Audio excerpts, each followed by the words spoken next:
Hi guys, good evening. Kumusta na po sa inyong lahat guys? So ngayon lang ako makakapag-upload kasi ngayon lang kami nagkaroon ng kuryente at syempre ngayon lang din kami nagkaroon ng signal kasi ilang araw na wala kaming ilaw o kaya wala kaming kuryente. So ngayon lang, kaya ngayon lang ulit ako makakapag-upload. Ayan, kumusta naman sa inyong lahat guys?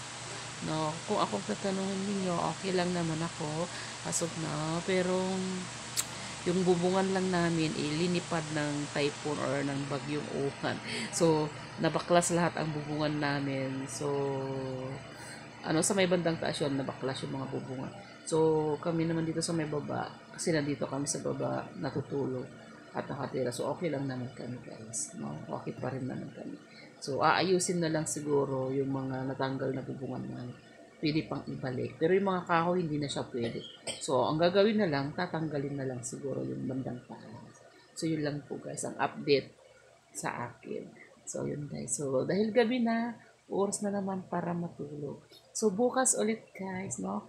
Bukas ulit mag-upload si tita. Gagawa ulit si tita ng panibagong vlog or panibagong update tungkol sa akin.